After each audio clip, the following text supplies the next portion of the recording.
entrei no doutorado, com esse intervalo de 1 ano entre o mestrado e o doutorado, na USP. Aí já tinha se aberto a área de Sociologia da Educação. E a Maria Vitória, então, da área de mestrado em Educação, Estado, Educação e Sociedade, migrou para o campo de concentração Sociologia da Educação.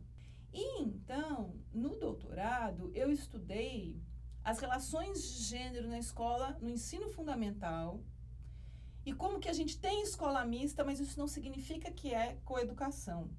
E essa diferença entre o que é escola mista e o que é coeducação foi algo que a gente, na pesquisa de doutorado, foi percebendo que era possível diferenciar a partir de uma bibliografia que eu trago, pesquiso, seleciono num estudo bibliográfico amplo, denso, que toma Paris, o IRESCO, onde Helena Hirata me recebeu para fazer pesquisa durante o doutorado, que eu tive um financiamento da FAPESP, inclusive para durante o doutorado ficar em Paris, coletando essa bibliografia. E eu me lembro que em Paris eu marquei um rendezvous com ela, um encontro de pesquisa, e ela disse assim: você me mandou um texto, que eu escrevi um texto, eu traduzi, né, para ela entender o que eu estava falando na minha pesquisa e poder conversar comigo sobre isso. Aí ela falou assim: eu não estou entendendo, porque escola mista e coeducação, para mim, é sinônimo. Eu falei: não é sinônimo, porque a gente tem escola mista, mas não tem com educação. Ela fez: isso aí quem está falando é você. E isso, nos estudos franceses, não faz o menor sentido. Porque, né, a escola francesa tem muito isso, né? Fala assim: olha o que você está falando, gosto muito de você, mas é totalmente fora desse quadro. Eu falei: então, mas se eu disser que não é sinônimo, porque escola mista a gente já tem, mas dentro dessa escola mista não tem igualdade de gênero, não tem assegurar os direitos das mulheres, não tem trabalhar violência contra a mulher e violência contra as meninas, então eu já tenho algo que é importante a escola mista, mas eu tenho que ter algo ainda que eu tenho que construir, que é uma política pública, né, para pensar as questões de gênero. E aí meu doutorado se deu nessas bases desta defesa desta política.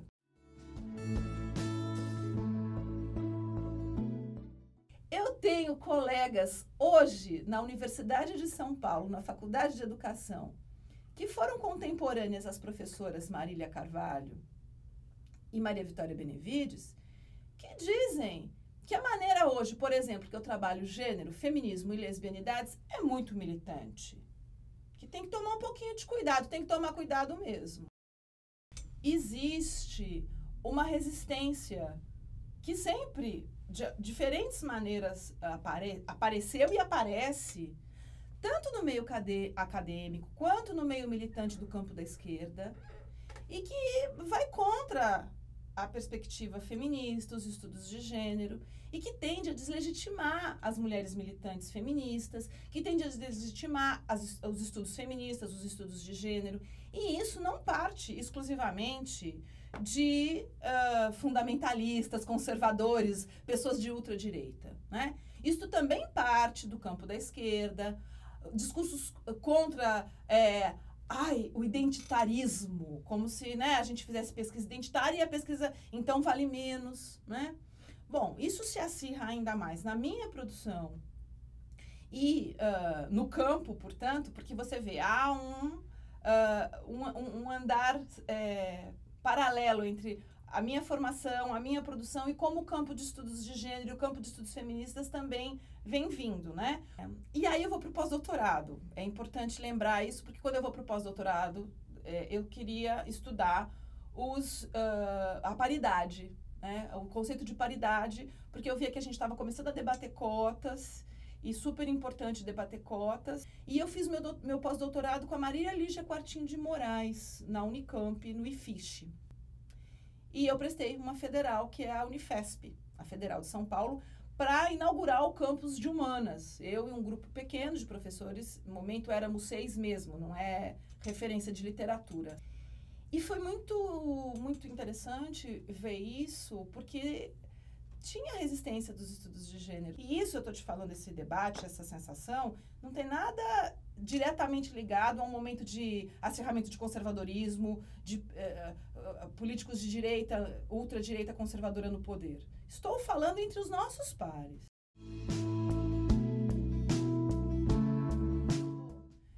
como é que essas questões todas dessa trajetória se relacionam com a minha vida profissional. Bom, quando eu estava na faculdade de educação da USP, eu me casei com quem então eu era noiva há algum tempo, na dobradinha básica, pedagoga e politécnico. Meu primeiro marido era um rapaz da engenharia mecânica. E que nos casamos, ficamos um tempo casados, e aí então ele falava assim, olha, eu casei com uma pessoa que queria ser professora primária, você quer ficar viajando para esses congressos, agora quer fazer pesquisa, quando é que a gente vai ter filho? Eu falei, pois a gente não vai ter filho, essa é a questão, não estou com vontade de ter filho tão cedo, talvez eu nunca tenha filhos. Nos divorciamos, amigavelmente. Depois de um tempo, entre o mestrado e o doutorado, no fim do mestrado, na verdade, eu conheci o pai da minha filha, com quem eu fui casada há 12 anos, né? E dessa união, Leila nasceu, minha filha que hoje, em 2019, tem 12 anos e se chama Leila. E, enfim, engravidei. Aí já tinha passado na Unifesp, já era... E era engraçado isso, porque eu prestei Unifesp em 2006 e engravidei em 2006. E aí foi muito interessante, porque o que acontece? Ir para a Universidade Federal representou para mim um lugar, imagina, que contradição em termos, onde eu podia ser livre para trabalhar os temas que eu sempre achei importantes e falar deles da maneira que eu gostaria, onde eu podia ser livre e onde eu podia ser mãe. É uma contradição em termos isso, porque a maternidade, de liberdade tem muito pouco, se você for considerar como ela é socialmente construída e o que esperam das mulheres que são mães, né? O que esperam das mulheres, ponto. Das que são mães, há todo um conjunto, né, de outras representações acerca da maternidade, portanto, do que você deve ser, fazer. Bom, nesse meio tempo, quando Leila tinha 1 ano e meio, 2 anos, eu comecei a me divorciar do pai dela. Eu digo comecei porque um divórcio, né, gente, é um processo. Não deveria, mas é até bom, né, porque daí você vai acontecendo esse distanciamento. E aí, ao me divorciar do pai dela, eu conheci Cláudia. Eu estava na Unifesp e eu tinha que montar uma banca para o curso de cultura corporal. E eu tinha sido apresentada a Cláudia, que também é professora de federal e era desde aquela época, pela professora Maria Otília Bocchini, grande feminista, foi professora da ECA USP, e foi orientadora da Cláudia no mestrado e no doutorado. E aí nós nos conhecemos ali e começamos a trabalhar juntas, né? E eu chamei Cláudia para uma banca na Unifesp. Ela veio para a banca e eu estava solteira daí. E aí a gente começou a namorar. E nisso que a gente começou a namorar, ela e Leila se conheceram. Leila tinha 2 anos e meio. E Leila falava assim, a Cláudia, Juiz de Fora. Imagina, um bebê, a Cláudia tá em Juiz de Fora, falava assim. E aí, então, ficou essa coisa. Eu às vezes ia pra Juiz de Fora. A Cláudia muito mais vinha pra cá, porque eu não ia viajar com um bebê de 2 anos e meio, 3 anos depois pra Juiz de Fora. Gente, daí eu pedi transferência. Pensa. Tava eu lá na Federal de São Paulo, no campus dos Pimentas, no bairro dos Pimentas.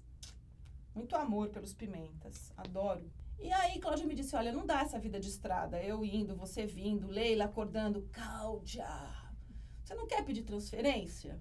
Pedi transferência, gente. E aí minha redistribuição saiu e eu me mudei com Leila para encontrar Cláudia, junto com 3 gatos. E aí o mais engraçado disto é que, então, eu continuei militando, casada com Cláudia. E as pessoas do campo da esquerda falaram assim, mas eu não sabia que você era lésbica, eu sempre te vi com homem.